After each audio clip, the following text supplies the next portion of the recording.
Randolph.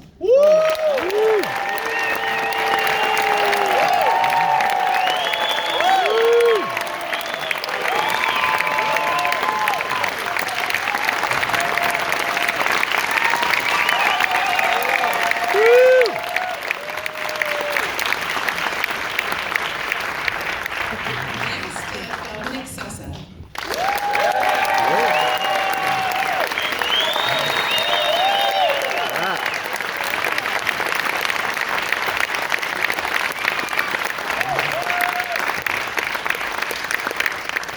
And finally, Giamatti.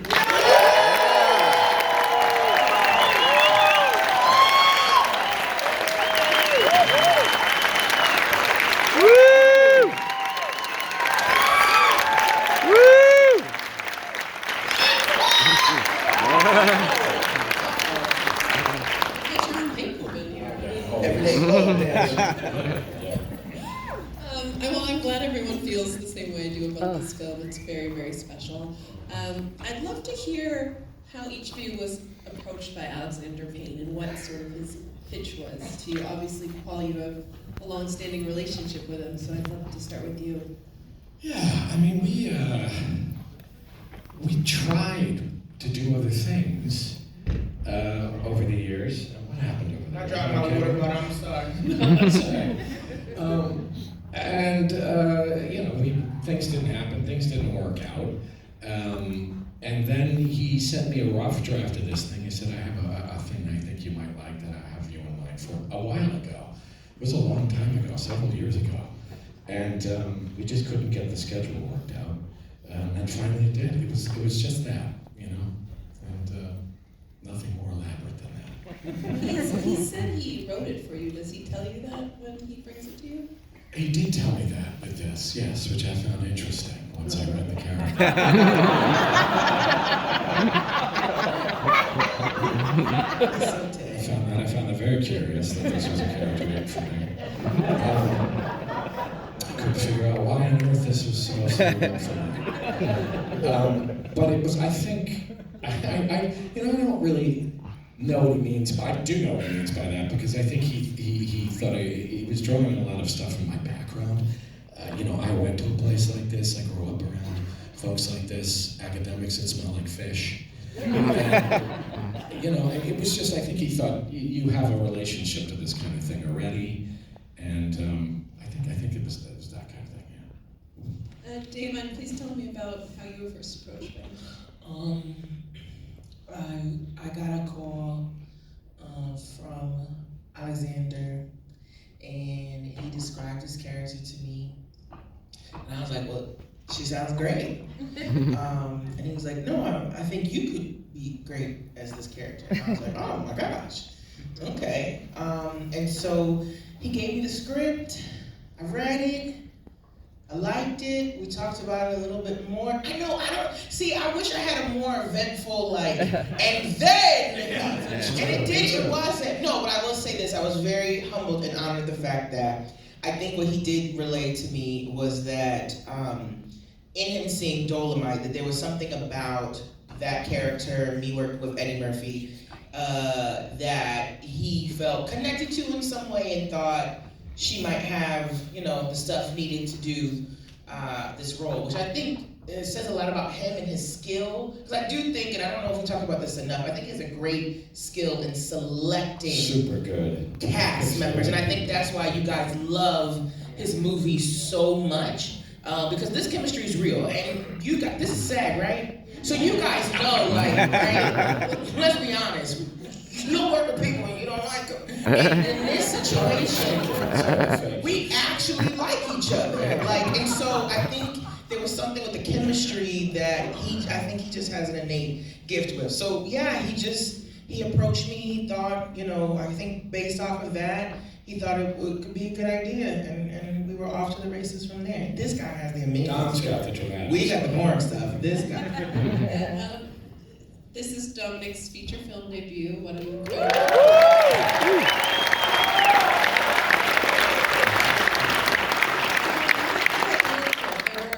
There were many auditions to get this, from what I've heard. Oh yes, it was a battle and war-torn experience. But Yeah, well, there was no like pitch for me, obviously. I was kind of stumbled upon.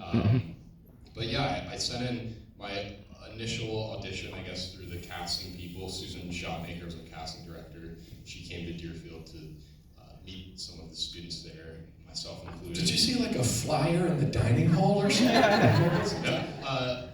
Well, initially my head of school told us, he taught at a school called St. Andrews in Delaware, I think, and that's where they filmed Dead Poets Society. He was telling us about that experience, and I was like, oh, that's really cool, you know, like having a movie filmed at your school. And then he mentioned that these people were looking at Deerfield, and the casting people were coming as well. So that's how I heard about it, but I didn't really know anything about like this lead role, this lead character. They were kind of just talking about background kids mainly, and I thought, you know, maybe I can sit at a desk in the classroom or something. That would be a win, you know. But yeah, so I sent in that tape through Susan, and a few weeks later, Alexander came to Deerfield. Alexander Payne, nice to meet you. I really enjoyed your tapes, and that was kind of all he said to me the whole time. And it was just, yeah, like 7 or 8 auditions. And finally got to meet Paul, because I knew that he was attached to this, and I got to read with him a little bit.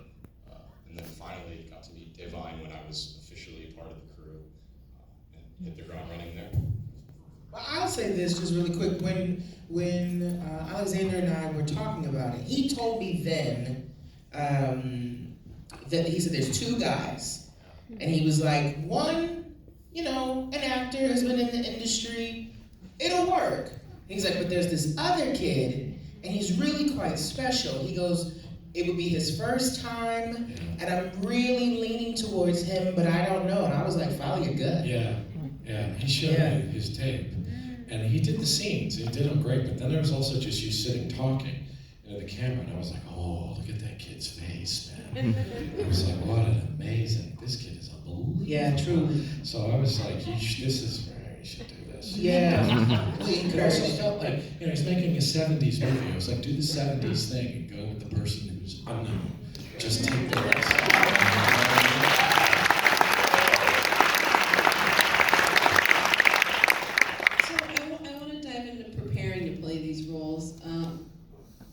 What type of rehearsals did the 2 of you have to do together?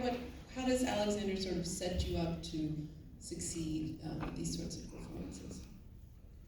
You get together and you rehearse for about 2 weeks, you know? I mean, it's like table reads, text I was just sitting and reading it, you know? And if you want to play with the words and stuff, you could do it then, and you put it in there, you know? But it's mostly kind of hanging out, is what it is, you know? Like 2 weeks, something like that. Was that 2-3 weeks? Yeah.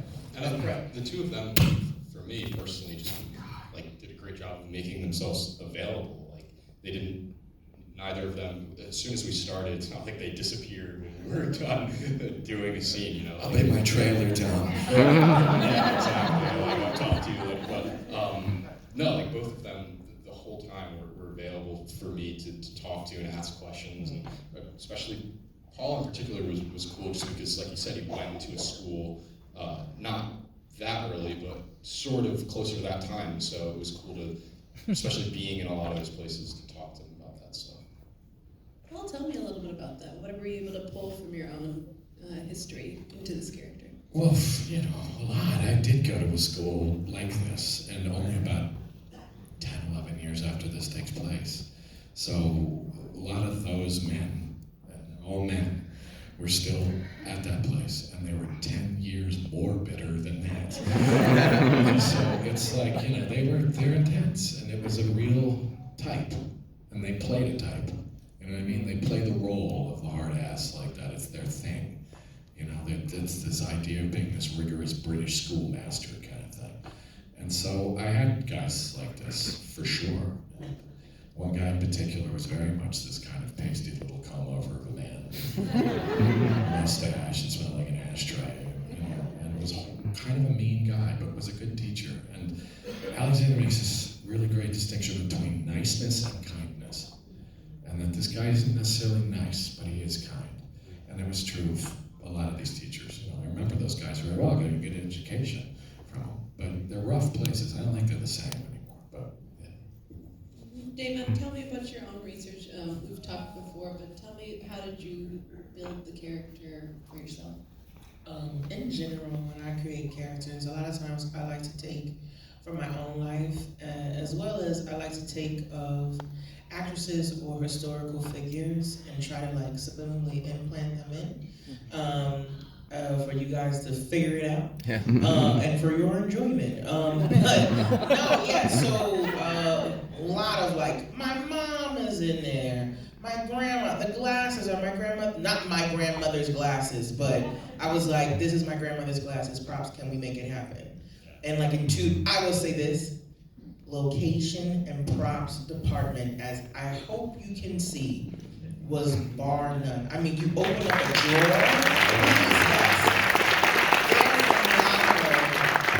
We open up a drawer that no one saw but us, filled with stuff. And I think that's another like Alex thing in which he helps and prepares you, saying like, how did he prepare us? We just had, it's like we would walk into a room and it would be sensory overload of smells, of textures, of props.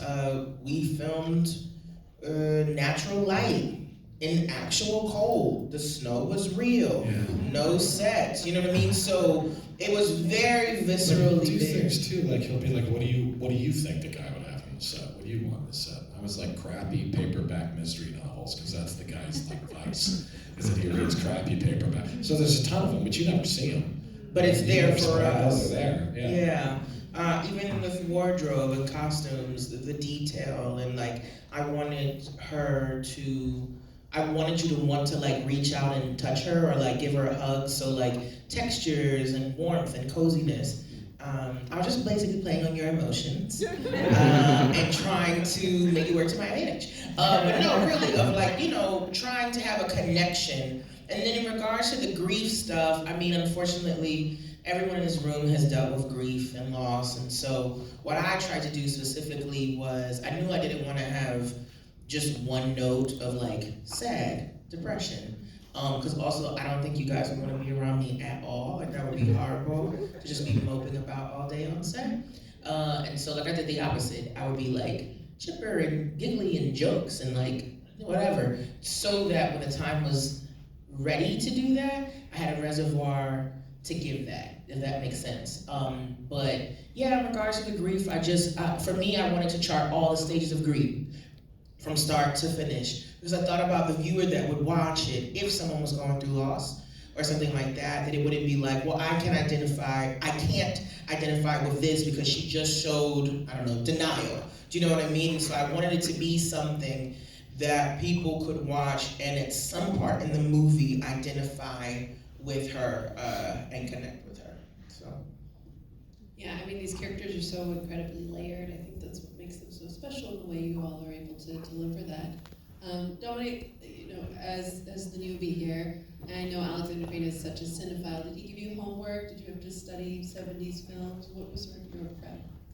I mean, he didn't give me any work or like a playbook or anything, but I mean, I think all three of these people were always constantly dropping little seeds for me, and I think it was just on me to really take that and run with it and sort of, I don't know. It's like in college, like this past year in college, it was like, you know, when you're in class, you kind of have to give yourself that confidence to take things that stick and walk away with those things that don't really. So I think I just made sure I was going in as a good listener and always listening to what he was saying, listening to what Devine and Paul were saying, and if there was something that I found really interesting or intriguing or helpful, those are the things that I would stick to. But I think Alexander in particular is always talking about old movies, and he's like a walking film school, so there was a lot of things he would just kind of mention like, flippantly. I mean, not even directed towards me, because I don't even think he would say them to me because he knows they would go over my head.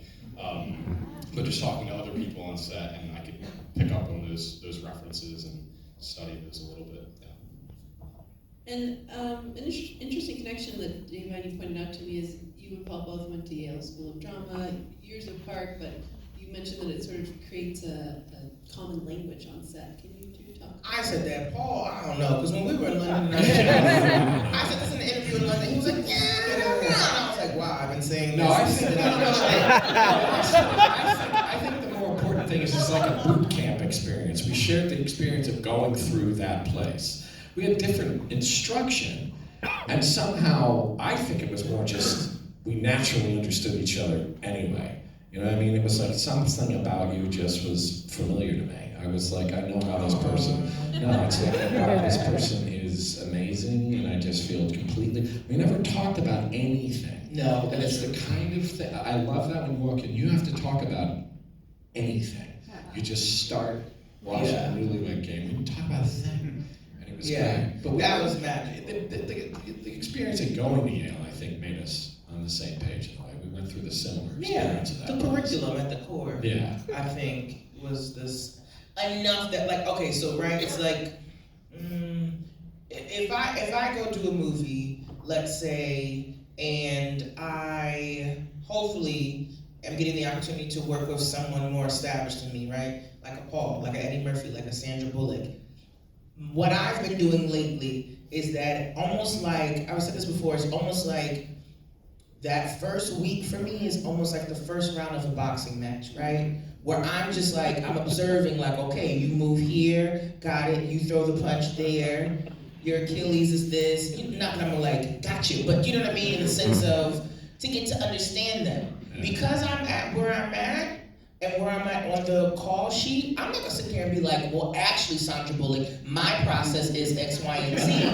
So I've learned, right? I've learned to try to bring something to the table for them, but also to see and meet them where they're at. So I think what I'm saying is, for the first time maybe ever, with Paul, and that not even the first week, the first scene, I was like, wait, what? That I was like, I knew, not I knew the moves, but this, and I was like, oh my gosh, I can just be here. Yeah, and so that's what I'm saying, there was no talking, no stuff like that, and because of it, it was really exciting because after that first week, I knew, wow, if this is the foundation of where we're starting, we just have so much depth that we can give to these characters and an ease to them, and that was just really exciting to me personally.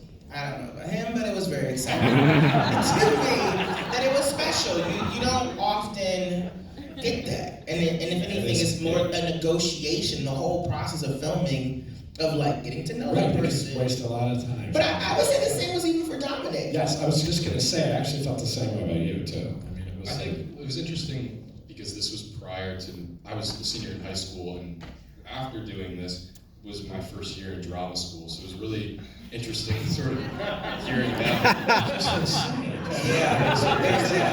Like, I mean, they were talking about stuff that they did in school, like the clown stuff, if you remember that, and that was like something I was about to start in school this year, and I just thought that was cool thinking back.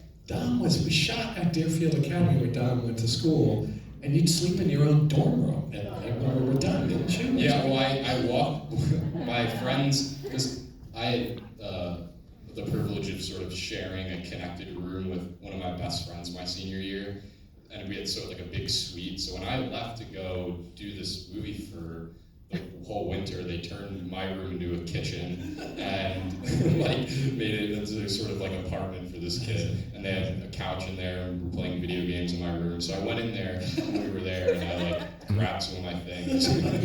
Wow, they weren't breaking anything, yeah. Meanwhile, we're like walking the hallway and he's like, this is my English class. I'm like, did you get an A? Show me your Pictures of it in the school. Devon actually researched a little bit of my school before we went, and I remember when we showed up, you were saying that we had an ice cream machine there. Yeah, and I was like, cool. what? We have an ice cream machine? Yeah, I was like, where are we going? I need to know what the school is giving. And you guys had like a paint berry in your school. It was the coolest thing ever. I wanted to talk specifically about the Christmas party scene. I think it's such an incredible moment in this movie, and you also kind of get to see the characters in a different light, in a different setting. Tell me about what that scene sort of meant to each of you. thought y'all were gonna stop talking. Yeah, I've been in situations before where the director will be like, so you have this big moment in the script, and in 2 weeks we're gonna do it, and in 5 days, and it's like this amp up in a way, and I really didn't want to do that, and so for me at that point, what would you say we were like halfway, almost a third left? We were deep in it at this point, so I'm feeling very comfortable with everyone. We're accustomed to everything. We've gotten out some other kind of tougher things at this point. And so I kind of just was like, whatever this needs to be is going to be. And that day in particular, I just tried to have as joyful of a day as possible. And I don't know, to be honest, correct me if I'm wrong, guys, there's not much written. I mean, of all the beautiful, beautiful details that David writes in this whole script, that is a moment where he does not say much at all. And I say that to say that it was kind of something that we all collectively figured out, okay, what is this that we want to make this, what do we want this to look like? And so we got into the space and was trying to figure out, what would feel good. Everyone was so kind to me and just created a safe space for me. And Alex, was like, well, do you think she's starting facing the camera? And I was like, no, I think my back's to them. And I remember I turned my back and he was like, you look like a feral cat. And I was like, well, if that's what it needs to be, then that's what it needs to be. But no, I think we only did maybe 2 or 3 takes. Yeah, and it kind of was just okay, I'm gonna release this on you guys and go. I remember we did the first take and it was a lot. I was on the ground. We were recreating the piata. He's holding me. I'm like this. Charlie, and I was like, this is the one that's gonna go in the can. And it was it was still very real. I'm very proud of it. I hope you can see that uncut version. But I think now looking at it, because that's a real thing, right? Editing, that it was nope. And I remember we did it, and I think Alex was beautiful. Don't ever want to see that again. But in the best way, you know what I mean? That was deep. You really, whoa. And then he was like, let's try another way. And I was like, okay, let me get myself together. He's great like that. It's not mean. It's not mean. He really was I think the DP walked out and they were like, yeah, let's never. We got that one. Great. But one thing I did think was beautiful, in that moment, what we organically came up with was the idea that Angus actually is the only person that can be what she needs. It wasn't Paul's character, because if you notice, Paul is there, but he kind of keeps his distance a bit. The other guy tries, he's too touchy-feely. It was he was the right one, and I thought that was quite beautiful and impactful. But I think that's an example where we as a collective really, it was quite amazing. And usually in those situations, it's quote-unquote your moment, and so everyone's okay, well, do your thing. But I really felt so supported. And we came up with something that you guys now see. But yeah, I think only did 2 or 3 takes. That whole sequence is cool. Alexander does parties really well. Kind of weird gatherings of people that expand out and are kind of these moments when people let down guards and get vulnerable and stuff. Yeah, it's funny. It's I remember thinking, it makes this guy angry that they put themselves in a position where they're also vulnerable, and it pisses me off at you. And it's just great that it's he's so great at orchestrating these funny, weird things that suddenly things pop out. It's really great. It's awesome. Yeah, that scene in particular, I just like how it's, Devon was just saying, how there's not really there's no words really, just the way it's constructed and that, it's a party and it's celebration on the outside, and that door closes and we're all kind of seeing each other, or at least seeing Mary for the first time. They're all revealing themselves to each other. And like she was saying with Angus, my character, I think that was like a realization is like, other than your own son, I'm now like the closest person you've ever been to. 100%. School. No other student at that school, other than your own son, has been this close to you. Exactly. You know. The family thing really starts there too. Yeah. Bitching me out, like stop yelling at the kid. Yeah, or like right before, I love that scene with stop touching the brownies. That stuff. Just take them to the damn party. Yeah. Now I'm fucking nervous. You know what I mean? It's just that family. We're all gonna go do this shit together. Yeah. We're gonna go have a good time. Exactly. Everybody's gonna have a good time. And we are anxiety-ridden, strung out. We should not be going to this party. And we all, but in a beautiful way, we all, in spite of ourselves, I guess, are telling ourselves, I'm doing it for Angus, I'm doing it for Paul. And I don't want to be there, but I'm doing it for them. And everyone has that, which creates this like beautiful, perfect storm. Why is she near alcohol and sitting by a record player? Like, it's horrible. But yeah, I think that was really interesting in that sense. But yeah, he does have a way, Alexander, of like not making any moment too big, even when you think or seemingly is supposed to be this big thing. He really knows how to tonally put it right in this interesting pocket that I think could be completely transparent. Most directors would be like, no, go for it. Be on the floor, crawl, roll over. We love that. And he was like, no. Which is great. I think I really think it's a hard balance to toe that line. And I think he was great and super instrumental in it from start to finish. With all of our characters could have very easily been very over the top or very one-dimensional, and you would have just been watching like a Greek tragedy for 2 hours. No, he's a master of restraint. Yeah. It's amazing. I think specifically, Paul, with this character, he could have been one note just with this unlikable professor, but I want to give you some credit for the way you're able to bring us both someone we end up caring about and feeling. I suppose, but I'm gonna have to say I think it's the script. I really do. I do. It's like if it's a it really is. I mean, it's so much of it. It really is. It's like there was a way in which he's meant to appear at first, like he's gonna be one note, like you're gonna be like, oh, this fucking guy, you know. And it's like, but it was in the script. It was such a. I mean, he writes these meticulous scripts, and David wrote a meticulous script. And then it's a really good. My job is to just stay out of the way and not screw it up, you know, to just go with what he's showing you there. And it was for me to screw it up because it's like it's so clear to me when I read it, you know, that where we're supposed to go. I still want to give you more credit than you're Well, I giving me. appreciate it. Thank you.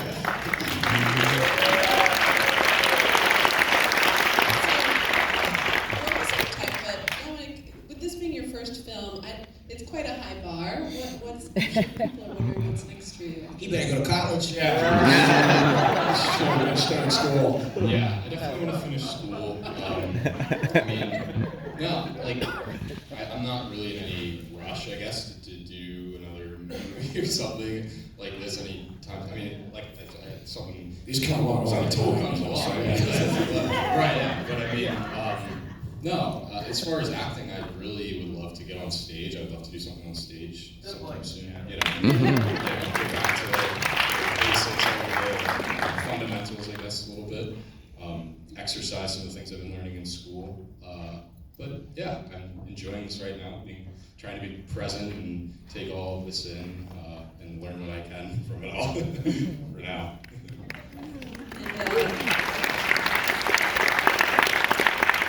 Speaking of learning, we'll wrap up, but I'm curious if any of you have any specific examples of something you learned from each other in this movie that have kind of stuck with you. Isn't that bad? No, we have. You definitely learned things. Yes. No, I did. What'd you learn? See, I put me on the spot. Okay, so from Dominic, Oh. I learned. That's right. 'Cause you know the spot. No, from Dominic, I learned. It re-engaged in me a sense of freedom, That's actually. newness.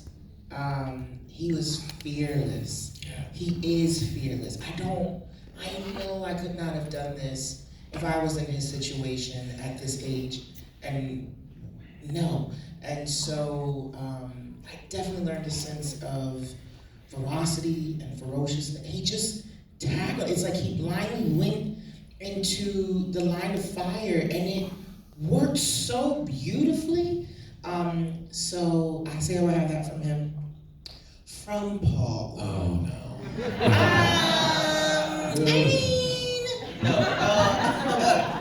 No, from Paul I think it's a sense of, and I've been very fortunate to work with certain people, and it's something that they have in common. He's very special, I'll say this, but something that they have in common is no matter how long they've been in the game, the special ones act like it's their first day on the job. And that's something that Steve Martin and Mark Short act like children, and I'm like, I'm tired, and they're like, what should we do today? Do you know what I mean? And it changed my life. And Paul very much so, this tenacity, it never gets old for him, and he really, really loves it. There is no ego. He is a true leader. He is so kind, and the way he tackles his craft is making me feel uncomfortable, and I'm enjoying it. The way he tackles his craft is it's a masterclass within itself, and yet still has time for everyone else in the room to check in on you, to see how you're doing, what do you need. So I think if ever I get the blessed opportunity to be a lead, he definitely is a huge marker for me of how it truly, in a very classy way, should be done.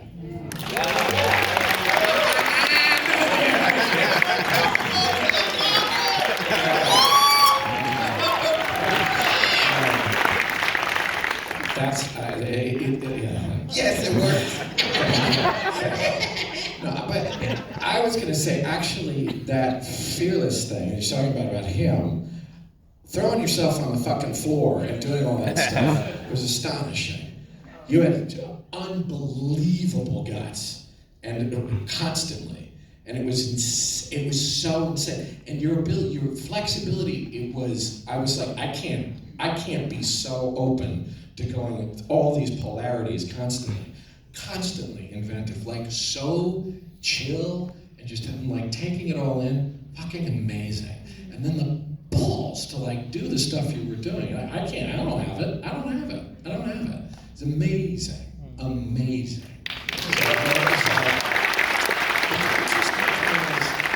was almost gonna say, the thing I got from him was, I was like, there was a kind of thoughtful advocacy sometimes for your character in this way, that I was like, you would sometimes kind of go, I don't know if that makes sense, and you were so thoughtful about it.